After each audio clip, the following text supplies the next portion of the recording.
Assalamualaikum warahmatullahi wabarakatuh. Halo semuanya, selamat datang di video saya.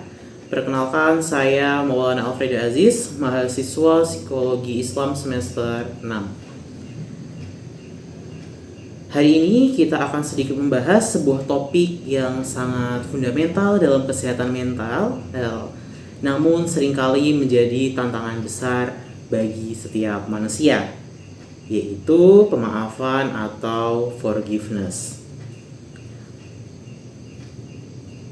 Kenapa kita membahas ini? Karena pemaafan itu bukan hanya sebuah kata maaf yang keluar dari lisan kita, tetapi pemaafan adalah sebuah perjalanan kognitif dan emosional yang sangat kompleks. Banyak yang bertanya, mengapa saya harus memaafkan orang yang bahkan tidak merasa bersalah atas apa yang dia lakukan, yaitu menyakiti orang lain tentunya. Lalu, apakah dengan memaafkan saya membiarkan orang tersebut menang? Di video ini kita akan membahas itu menggunakan kacamata sains. Kita membedah melalui 3 jurnal penelitian yang ada di Indonesia. Mari kita masuk ke pembahasan ilmiah yang pertama. Saya merujuk pada karya Fuad Nassori yang berjudul Pemaafan dan Kesejahteraan Psikologis. Penelitian ini sangat relevan karena subjeknya adalah mahasiswa. Dalam jurnal ini dijelaskan bahwa pemaafan berkontribusi langsung terhadap subjektif well-being. Mahasiswa yang mampu memaafkan memiliki kepuasan hidup yang jauh lebih tinggi. Mengapa demikian? Peneliti menemukan konsep bernama ruminasi. Ruminasi adalah kondisi di mana pikiran terus-menerus memutar kejadian yang menyakitkan, seperti mungkin kaset yang sudah rusak. Jurnal ini membuktikan bahwa memaafkan adalah cara untuk memutus rantai ruminasi tersebut. Jika kita memaafkan, kita berhenti menghukum diri kita sendiri atas kesalahan yang dilakukan oleh orang lain. Bayangkan jika kita memegang tas atau membawa tas sebesar 10 kg atau seberat 10 kg setiap harinya. Memaafkan adalah momen di mana kita memutuskan untuk meletakkan tas yang memiliki beban 10 kg tersebut sehingga kita tidak merasa berat lagi. Bukan karena jalannya halus atau rata, tapi kita memilih untuk meletakkan beban 10 kg tadi di lantai sehingga kita menjadi lebih ringan. Kemudian kita akan membahas sisi perilaku melalui jurnal dari Kumalasari dan Latifun tentang hubungan antara pemaafan dan kecenderungan perilaku agresif. Ini adalah poin yang sangat penting untuk mengubah stigma bahwa orang yang memaafkan itu lemah. Hasil riset ini menunjukkan temuan yang luar biasa. Memaafkan berbanding lurus dengan kontrol diri. Secara neuropsikologis, jika kita marah, salah satu struktur otak kita yang bernama amigdala akan mengambil alih, memicu keinginan untuk menyerang atau membalaskan dendam. Namun, jurnal ini menjelaskan bahwa individu yang pemaaf mampu mengaktifkan prefrontal cortex.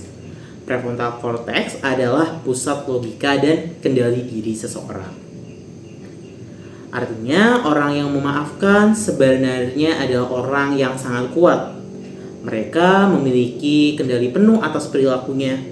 Mereka tidak membiarkan rasa sakit hati mengubah mereka menjadi sosok yang kasar atau agresif seperti pelaku yang membuat mereka sakit hati. Di sini mereka tidak membiarkan rasa sakit hati mengubah mereka menjadi orang yang seperti orang yang menyakiti mereka. Di sini kita belajar bahwa pemaafan adalah bentuk tertinggi dari penguasaan diri. Jadi di sini kita bertindak sebagai bos atas emosi kita sendiri. Kita tidak menjadi budak dari emosi negatif kita. Lalu masuk ke bagian ketiga, yaitu dampak pemaafan pada tubuh dan fisik kita. Banyak penelitian di Indonesia, termasuk yang dipublikasikan dalam jurnal kesehatan mental, menunjukkan hubungan antara dendam dengan penyakit psikosomatis. Dendam yang disimpan lama menciptakan stres kronis. Stres ini meningkatkan hormon kortisol yang merusak sistem imun tubuh, meningkatkan tekanan darah, dan mengganggu kesehatan detak jantung kita. Jurnal-jurnal ini menemukan bahwa intervensi pemaafan dapat menurunkan ketegangan otot dan menstabilkan detak jantung. Bahkan ada kaitan erat antara pemaafan dengan kualitas tidur. Tanpa tidur yang berkualitas, otak kita itu tidak bisa merespon emosi dengan baik. Dengan memaafkan, kita memberikan izin kepada tubuh kita untuk masuk ke mode relaksasi. Sehingga memaafkan itu adalah sebuah investasi sebenarnya terhadap kesehatan tubuh kita dalam jangka panjang. Kita memaafkan agar tubuh kita lebih sehat, organ dalam khususnya jantung kita menjadi lebih sehat dan lebih fit lagi. Sehingga umur kita tentunya insya Allah bisa lebih panjang lagi. Nah, selain data dari jurnal, kita juga melihat dalam konteks budaya kita sebagai warga Indonesia. Pemaafan di Indonesia seringkali memiliki dimensi kolektif dan spiritual. Ada nilai kearifan lokal yang mengajarkan bahwa menjaga harmoni jauh lebih penting daripada memenangkan ego kita sendiri. Penelitian psikologi lintas budaya menunjukkan bagi masyarakat Indonesia, memaafkan seringkali didorong oleh nilai religiusitas. Pemaafan dianggap sebagai ibadah dan cara untuk membersihkan hati di hadapan Tuhan Yang Maha Esa.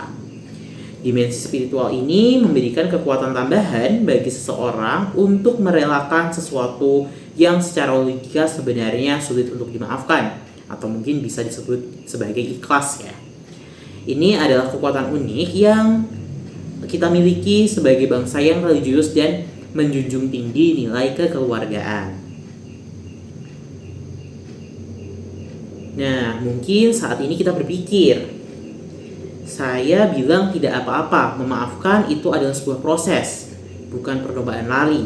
Ada kalanya kita sudah memaafkan, tetapi besoknya rasa sakit itu datang lagi. Kita merecall rasa sakitnya, kemudian mungkin jadi sakit hati kembali gitu. Tapi kita harus ingat bahwa memaafkan itu kita melepaskan beban yang tinggi atau beban yang berat dari hidup kita. Psikologi mengajarkan kita untuk berproses dengan sabar. Jangan membiarkan masa lalu yang pahit itu mencuri masa depan yang cerah. Orang yang menyakitimu mungkin sudah hidup tenang, tapi kamu berhak hidup jauh lebih tenang. Ambillah kendali atas kebahagiaanmu sendiri. Nah,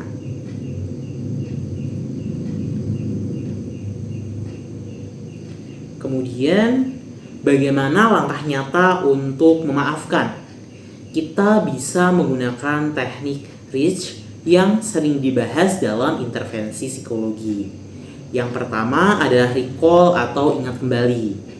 Ingat kejadian sakit hati itu secara objektif tanpa menyalahkan diri sendiri. Yang kedua adalah empati atau empati. Cobalah memahami bahwa mungkin pelaku itu mungkin juga mengalami luka atau juga pernah menjadi korban sebelumnya. Kemudian yang ketiga adalah alternative atau hadiah. Memberikan maaf sebagai hadiah untuk diri kita sendiri, bahwa kita juga berhak tenang dan bebas dari dendam amarah yang sudah lampau. Kemudian yang keempat ada komit atau komitmen. Putuskan secara sadar bahwa hari ini beban yang berat yang ada di pundak kita sudah kita lepaskan. Dan yang terakhir adalah hold atau pertahankan. Tetap pada keputusan itu saat marah datang kembali.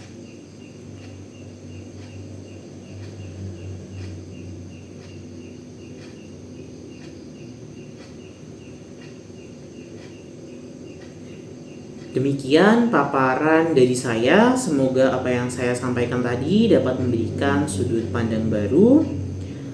Terima kasih sudah menonton. Selamat berproses dan terima kasih kembali. Wassalamualaikum warahmatullahi wabarakatuh.